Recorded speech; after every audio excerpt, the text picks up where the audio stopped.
Boker Tov, nous sommes le 25 octobre 2018, le 16 Rejvan 5779. Daniel Haïk au micro, David Amara à la technique. Heureux de vous retrouver ce matin sur Studio Qualita pour une nouvelle heure d'actualité. Une heure d'actualité que nous allons débuter dans quelques instants, comme chaque matin, par un premier journal d'information. Ensuite, vers 8h10, peut-être un tout petit peu après, nous serons en ligne avec le docteur Dov Maimon, qui est chercheur spécialiste des relations entre Israël et la diaspora, à l'occasion de la tenue actuellement en Israël, à Tel Aviv plus exactement, du GA, la General Assembly des communautés juives américaines, qui a pour thème cette année Israël, USA, nous devons parler. Vers 8h25, Eliana Gurfinkel nous présentera sa chronique Un jour notre histoire. Vers 8h35, je vous présenterai la revue de la presse et des médias israéliens. Et vers 8h45, nous accueillerons dans ce studio Batsheva Benisti à l'occasion du Shabbat mondial, de la nouvelle édition du Shabbat mondial qui se tiendra cette année. Un Shabbat, une initiative prise il y a quelques années par le grand rabbin d'Afrique du Sud de l'époque.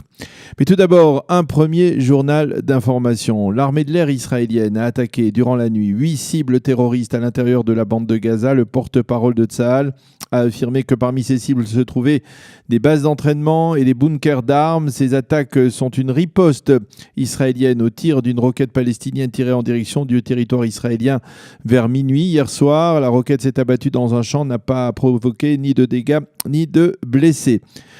Le Premier ministre Benjamin Netanyahou a fait hier des déclarations qui risquent d'avoir des répercussions importantes sur la classe politique en général et sur le Likoud en particulier.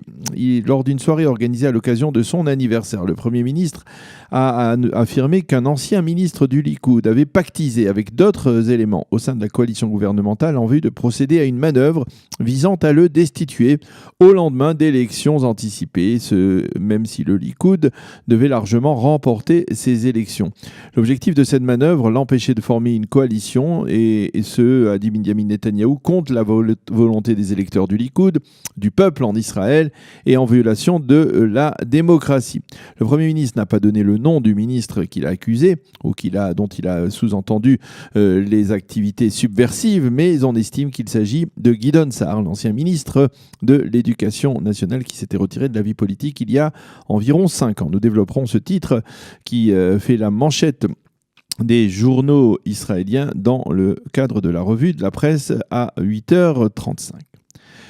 Au sein des forces de sécurité israéliennes, on est toujours à la poursuite du terroriste qui a commis l'attentat dans la zone industrielle de Barkhane il y a près de 3 semaines. Attentat qui a coûté la vie, vous le savez, à Kim Yecheskel Evengrod et à Ziv Khajbi Zichronam Livracha. Mais les services de renseignement israéliens sont de plus en plus persuadés que le terroriste n'était pas, comme on le pensait au début, un loup solitaire, mais qu'il avait agi dans le cadre d'un commando terroriste, un commando qui aurait facilité sa cache et son évacuation des territoires même.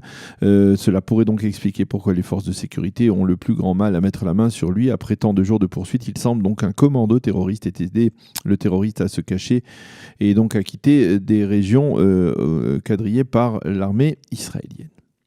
Le Premier ministre israélien Benjamin Netanyahou et le vice-président chinois Wang Qingchang ont inauguré hier le 4e forum d'innovation israélo-chinois en présence de dizaines d'hommes d'affaires israéliens et chinois. La cérémonie officielle s'est tenue au ministère israélien des Affaires étrangères à Jérusalem. Dans son intervention, Benjamin Netanyahou a révélé que les échanges commerciaux entre la Chine et Israël avaient atteint un record de 10 milliards de dollars en 2017 et que depuis le début de l'année 2018, ils ont déjà dépassé les 9 milliards de dollars avec une estimation vers 12 milliards de dollars pour ces échanges commerciaux en 2018. Le Premier ministre a affirmé que tout partenariat entre les deux pays était naturel. Nous avons des points communs, a dit le Premier ministre. Nous allons certes de l'avant, nous avons des perspectives pour notre avenir, mais sans oublier nos traditions et notre histoire trimillénaire, a déclaré le Premier ministre. Quant au vice-président chinois, il a insisté sur le fait que la Chine était à la recherche de l'innovation et qu'Israël était la puissance innovante aujourd'hui à travers le monde. Après le vote de la loi polonaise visant à minimiser les responsabilités des Polonais dans la Shoah, l'Institut israélien Shem Olam a décidé de proposer aux jeunes, aux Israéliens et aux jeunes de diaspora un parcours alternatif qui ne passe plus par la Pologne avec les visites des camps de la mort et en particulier du camp d'Auschwitz, mais qui se déroule cette fois en Ukraine. Des guides effectuent actuellement un cours de préparation sur place en Ukraine, sur les sites ukrainiens où s'est produite une partie de la Shoah des Juifs d'Europe, comme bien entendu le site de Babi Yar ou sur des sites juifs qui montrent le prestige du judaïsme d'Ukraine avant la Shoah, comme en particulier les synagogues de Kiev. La météo pour terminer. De ce point de vue-là, la situation est plutôt instable. Jugez plutôt, actuellement il fait beau, presque chaud sur l'ensemble du pays. Shabbat également, les températures devraient être estivales, mais entre-temps, l'hiver ou l'automne, dirons-nous, vont faire un rapide passage avec des pluies importantes qui pourraient entraîner des inondations, en particulier dans le sud du pays, et une baisse sensible des températures, une perturbation très rapide, très forte et très rapide qui devrait donc durer 24 heures.